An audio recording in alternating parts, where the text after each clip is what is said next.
कथा के परमिशन राजा जल का सारा लेके गला उठा के चलाया शमशान पर पहरा देता है। सत्यता का ज्ञान हो गया हरिश्चंद्र को। हरिश्चंद्र समझ गए कि हे प्रभु तेने बड़ी कृपा की मेरे ऊपर। मरने के बाद जिस घाट पे आना चाहिए था जीते जी उसी घाट पे भेज दिया। कौन सा घाट? शमशान घाट। शमशान कौन सा है बताए? सम माने बराबर, शान माने इज्जत। ऐसा घाट है जहाँ राजा और भिखारी की इज्जत एक तराजू में तोड़ी जाती है। राजा पहरा दे रहा है और उधर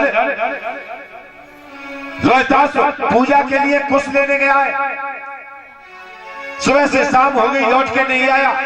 शाम को रानी को किसी बच्चे ने बताया, भैया तेरा बेटा सुबह कुछ लेने गया था, जंगल में काली नाग ने खा लिया, वो तो सुबह ही मर गया।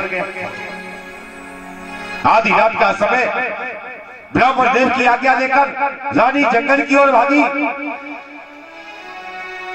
बेटा की लाश को खोजा, छाती से लगा के रोने रही है, आंसू बहा रही है। और तब तक काशी नरेश के सिपाहियों ने रानी को पकड़ लिया। कई देखो भैया मिल गई बाल घातनी, छोटे बच्चों की हत्या करने वाली। कथा के प्रेमी सज्जनों,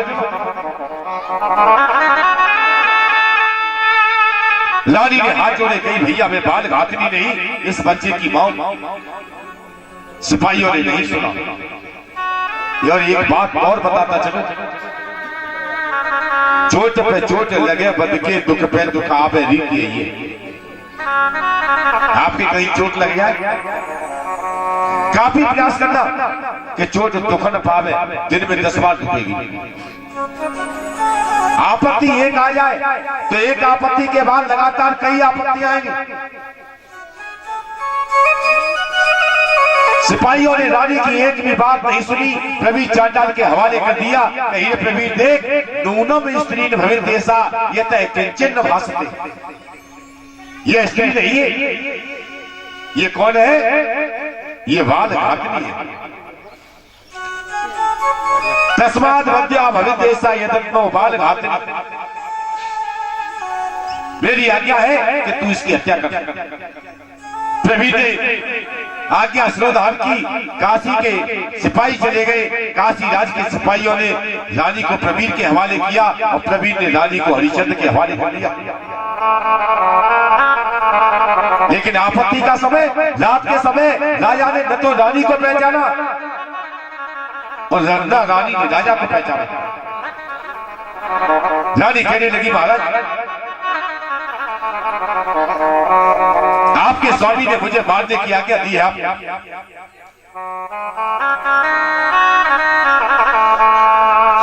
और मुझे सहर्ष से स्वीकार है, लेकिन मुझे 4 घड़ी का वक्त दे दो। मेरे इकलौता बेटा की लाश शमशान में पड़ी है, मैं उसका अंतिम संस्कार कर दूं। राजा ने मन में सोचा, मेरा भी तो कहीं बेटा होगा, कहीं देवी चली जा, अंतिम संस्कार कर बेटा का। लेकिन याद रखना आज जरूर जाना। रानी ने कही, महाराज बिना बेटा के जिंदा रहना भी कौन चाहता है। रानी उधर बेटा की लाश को उठा के शमशान की ओर आ रही है और इधर राजा हरिश्चंद्र पहरा देते देते सो गया। राजा को नींद आई। कथा के प्रेमी सज्जनों, राजा ने एक सपना देखा। कोई सपने में हरिश्चंद्र से कहता है, हरिया अभी तो दुखिया नहीं है, तेरा बेटा बिका, तेरी रानी बिकी, तेरा राज्य गया, फिर भी तू दुखिया नहीं है। दुखिया तो तू उस समय होगा जब तेरे इकलौता बेटा की लाश तेरी आंखों के सामने आएगी। जब तेरे बेटा की लाश तेरी आंखों के सामने होगी, दुखिया तब होगा तू। राजा सपना देख रहा है और उधर रानी रोहिदास का नाम लेके रो रही है, चिल्ला रही है, कहती है, बेटा उठ, तू अवधपति का लाल है, अयोध्या का होने वाला सम्राट। हे लाल, ये पृथ्वी तेरा सैया नहीं है, अयोध्या की राजगद्दी तेरा इंतजार कर रही है। अरे तेरे पिता को क्या पता होगा कि उनका इकलौता बेटा रोहिदास दुनिया छोड़ के चला गया। रोती हुई रानी की आवाज राजा ने सुनी। पागलों की तरह दौड़ता हुआ आया। जब बेटा की लाश थी, राजा गिर के बेहोश हो गया। रानी ने जल का छींटा मारा, पहचान गई, पति आ गए। कहीं पतिदेव आप ठीक समय पर आ गए। बेटा को सुबह काले नाग ने खाया है, फिर सवेरा होने को है, कहीं लाश न बिगड़ जाए। आप आ गए हो तो बेटा का अंतिम संस्कार कर दो। जिस समय सुना कथा के प्रेमी सज्जनों,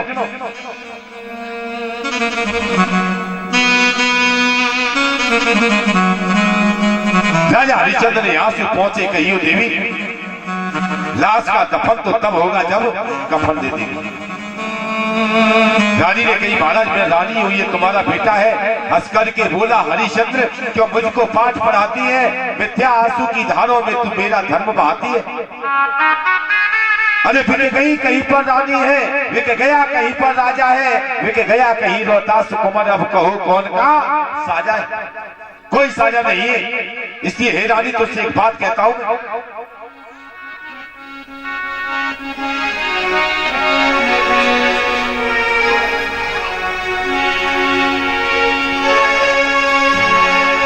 के लिए ललन की लाश गोद में और क्यों रही रुदन मचा। के लिए ललन की लाश गोद में और क्यों रही रुदन मचा। कफन मेरा ला ला ला, कफन मेरा ला ला, कफन मेरा।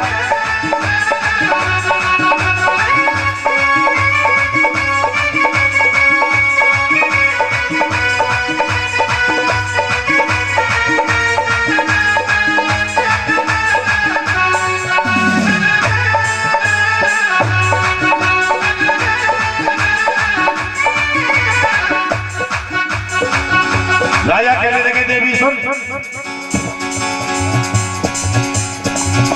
के ठिकाना कोई जीवन भर कोरी, ठिकाना कोई जीवन भर कोरी, कोई कफन तू कर कोरी अपना, कार्य होए कोई कर कोरी अपना।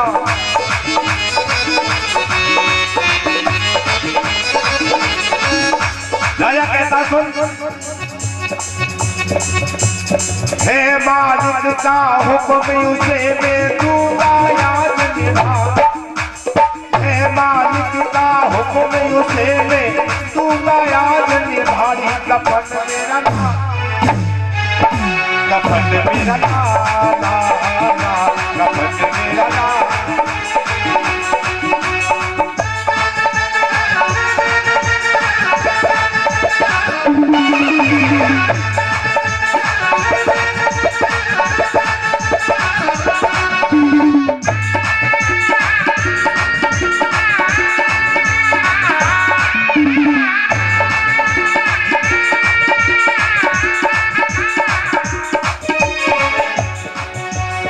रानी कहने लगी, महाराज मैं तुम्हारी पत्नी हूँ, ये बेटा है। राजा कहता है आज पत्नी बन रही है, कल की याद कर के कर ले मन में याद पुरानी, घर में नार गएरी हम पानी तारी, खूब बनी सुरानी तारी।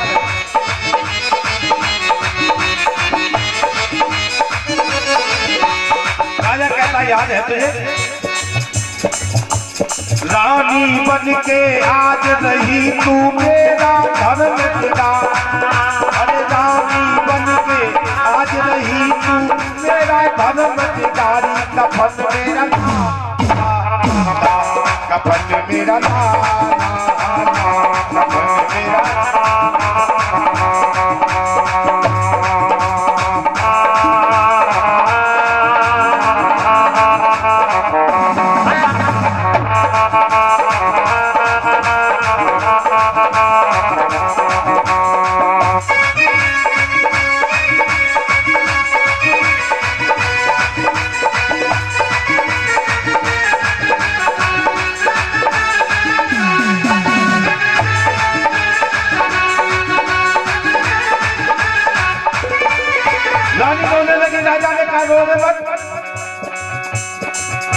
के आंसू ज्यादा मती रे बहाओ, अपनी जल्दी लाल उठाओ रे मुकरा, फेरो पीठ दिखाओ रे मुकरा।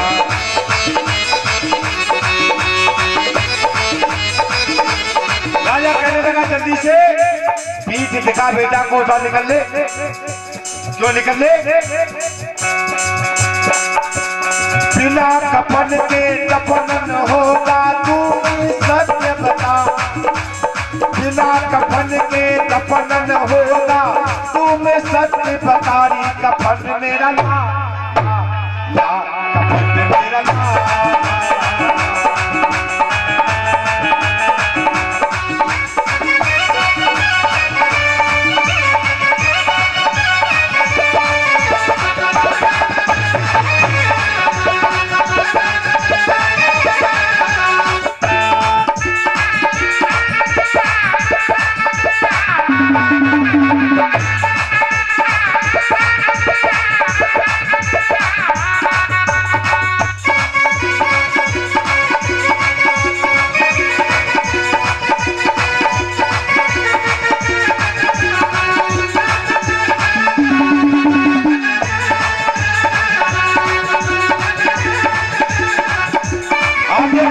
कौन देखा है कि देखे गंगानंद सुज्ञानी, ये देखे कविता की जय हिंद सुहानी। पति की बात समझ महारानी की, पहुंचो तू अखियन के पानी रे पहुंचो।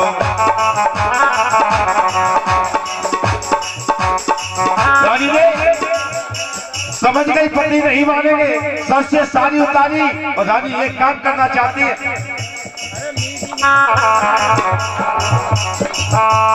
चरण चरण चर चीर चीरने लगी है,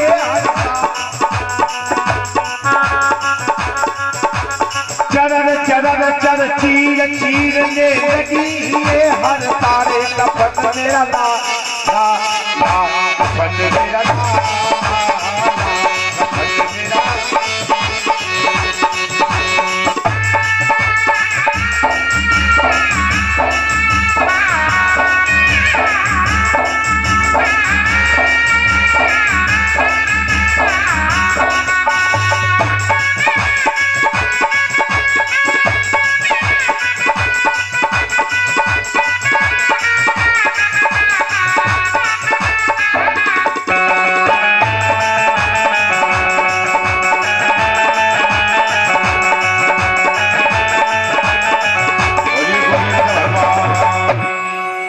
समझ गई पति नहीं मानेंगे।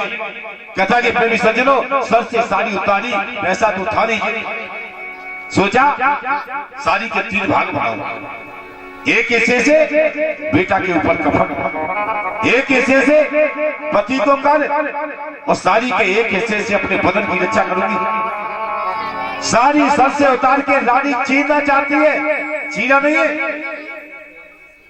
पृथ्वी कांप गई, आकाश दिशाएं कांप गई और कांप गए जगताधार भगवान श्री हरि।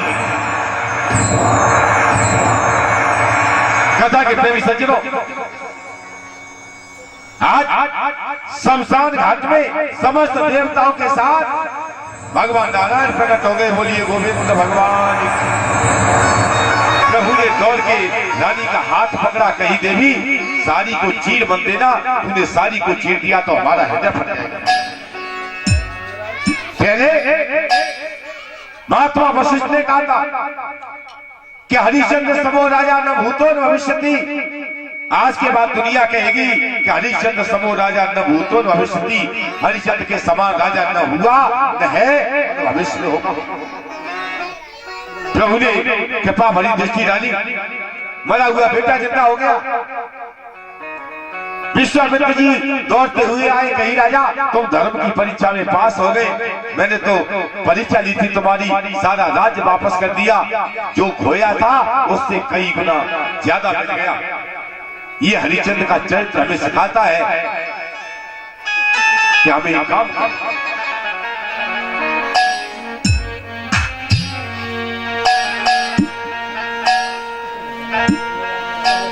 अरे धर्म की कि धर्म की रे त्यागो नाही डगरिया धर्म की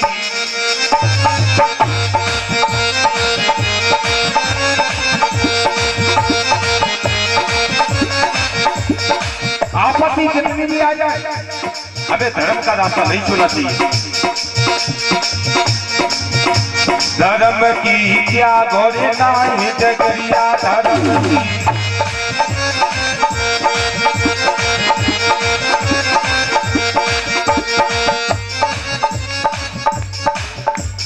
धर्म हेतु ही मोरा ध्वज पे रे पर गई कठिन क्या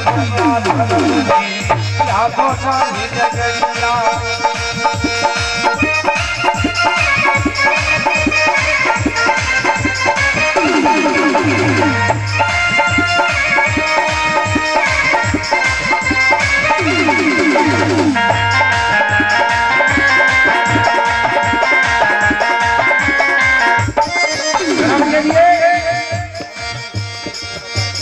धर्म हेतु ही नरसी भगत के नरसी भगत करे भात बनो सबिया क्या बना डगरिया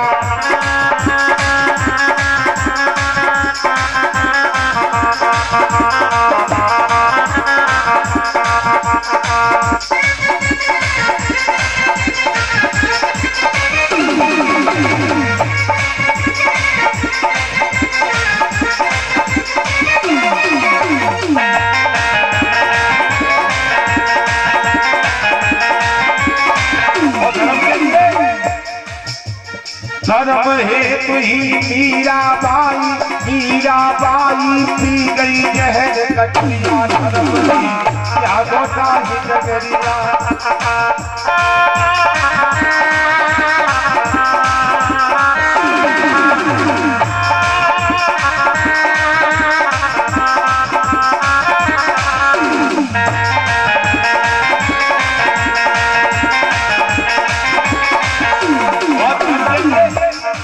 जिसने भी धर्म के लिए त्याग किया वो संसार में अमर हो गया। धर्म हेतु ही हरिचंद्र ने नीच की भरी क्या गोरा ही डगरिया